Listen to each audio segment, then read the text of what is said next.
بسم اللہ الرحمن الرحیم۔ با مطلب سے اسم نام، اللہ اللہ، جو رحمان بہت مہربان، الرحیم جو رحم کرنے والا ہے۔ شروع کرتا ہوں میں اللہ کے نام سے جو نہایت مہربان بڑا رحم والا ہے۔ سورہ فاتحہ قرآن کریم کی سب سے پہلی سورت ہے جس کے احادیث میں بڑی فضیلت آئی ہے۔ فاتحہ کے معنی آغاز اور ابتدا کے ہیں، اس لیے اسے الفاتحہ یعنی فاتحۃ الکتاب کہا جاتا ہے۔ نماز کے اور بھی متعدد نام حدیث سے ثابت ہیں، مثلا ام القرآن، السبع المثانی، القرآن العظیم، شفا اور رقیہ یعنی دم وغیرہ۔ منح الاسماء، اس کا ایک اہم نام صلاح بھی ہے، جیسا کہ یہ ایک حدیث قدسی میں ہے۔ اللہ تعالیٰ نے فرمایا قسمت الصلاۃ یعنی بینی و بین عہد الحدیث، صحیح مسلم کتاب الصلاۃ۔ میں نے صلاۃ نماز کو اپنے اور اپنے بندے کے درمیان تقسیم کر دیا ہے، مراد سورہ فاتحہ ہے۔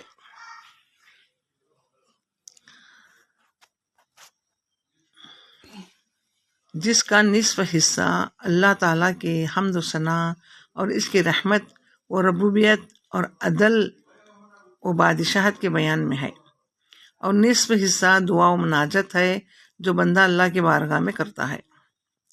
اس حدیث میں سورہ فاتحہ کی نماز سے تعبیر کیا گیا ہے، جس سے یہ صاف معلوم ہوتا ہے کہ نماز میں اس کا پڑھنا بہت ضروری ہے۔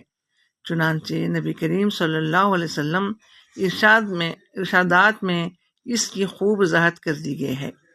فرمایا لا صلاۃ لمن لم یقرأ بفاتحہ الکتاب، صحیح بخاری و مسلم۔ اس شخص کی نماز نہیں جس نے سورہ فاتحہ نہیں پڑھی۔ حدیث میں من کا لفظ عام ہے، ہر نمازی کو شامل ہے، منفرد ہو یا امام کے پیچھے مقتدی، ہر نماز ہو یا سری نماز ہو یا جہری، فرض نماز ہو یا نفلی، ہر نماز کے لیے سورہ فاتحہ پڑھنا ضروری ہے۔ اس عموم کی مزید تعداد اس حدیث سے ہوتی ہے جس میں آتا ہے کہ ایک مرتبہ نماز فجر میں بعض صحابہ کرام رضوان اللہ علیہم اجمعین بھی نبی کریم صلی اللہ علیہ وسلم کے ساتھ قرآن کریم پڑھتے رہے، جس کی وجہ سے آپ صلی اللہ علیہ وسلم پر قرأت بوجھل ہو گئی۔ نماز ختم ہونے کے بعد جب آپ صلی اللہ علیہ وسلم نے پوچھا کہ تم بھی ساتھ پڑھتے رہے ہو، انہوں نے اس بات میں جواب دیا تو آپ صلی اللہ علیہ وسلم نے فرمایا لا تفعلوا بالبام القرآن فنا لا صلاۃ لمن لم یقرأ بہا، تم ایسا مت کرو، یعنی ساتھ ساتھ مت پڑھا کرو، البتہ سورہ فاتحہ ضرور پڑھا کرو، کیونکہ اس کے پڑھے بغیر نماز نہیں ہوتی۔ ابو داؤد، ترمذی۔ اسی طرح حضرت ابو ہریرہ رضی اللہ تعالیٰ عنہ سے مروی ہے کہ نبی صلی اللہ علیہ وسلم نے فرمایا من صلی صلاۃ لم یقرأ بہا بالقرآن فہی قضاج ثلاثاً، غیر تمام جس نے بغیر فاتحہ کے نماز پڑھی تو اس کی نماز ناقص ہے۔ 3 مرتبہ آپ صلی اللہ علیہ وسلم نے فرمایا۔ ابو ہریرہ رضی اللہ تعالیٰ عنہ سے عرض کیا گیا ان نکون وراء امام کے پیچھے بھی ہم نماز پڑھتے ہیں، اس وقت کیا کریں؟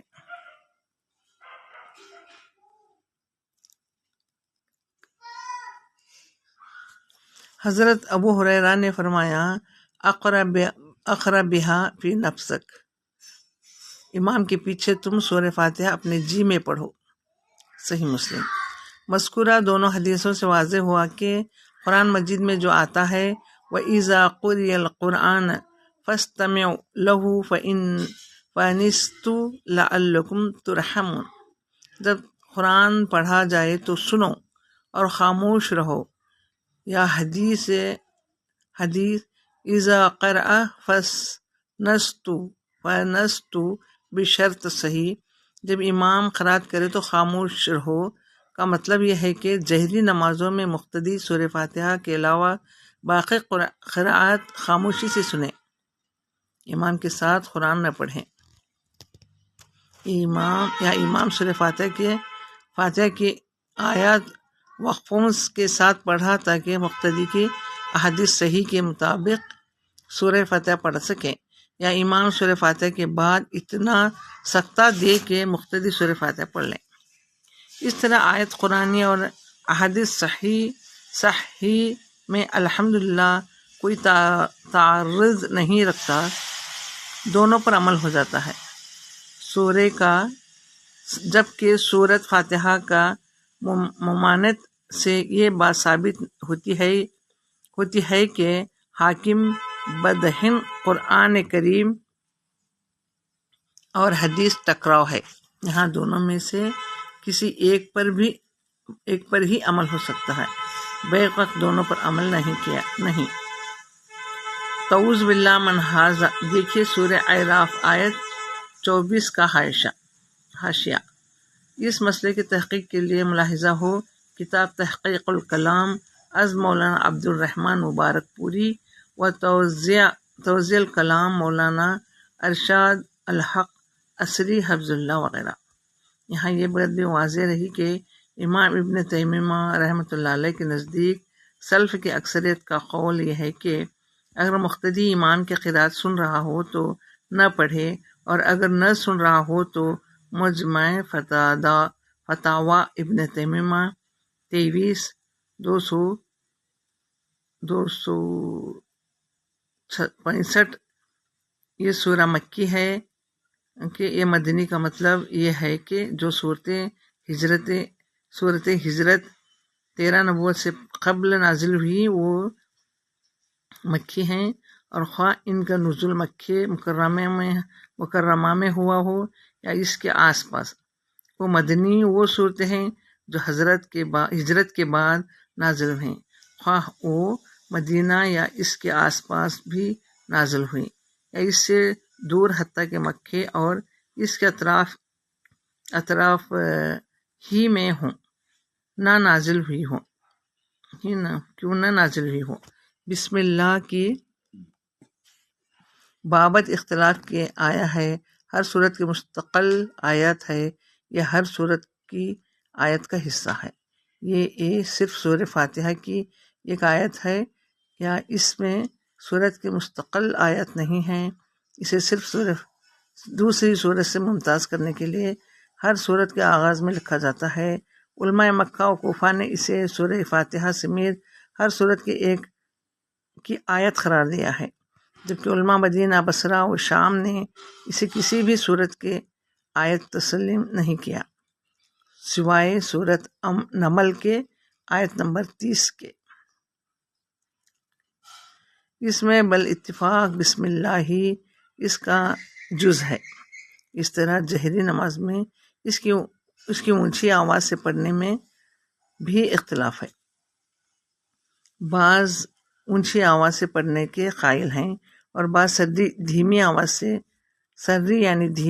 سے. اکثر علماء نے سری آواز سے پڑھنے کو بہتر قرار دیا ہے.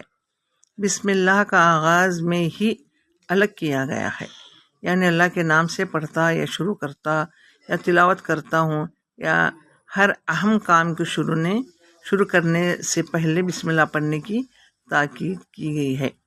چنانچہ حکم دیا گیا ہے کہ کھانے، ذبح، وضو، جمع سے پہلے بسم اللہ پڑھو.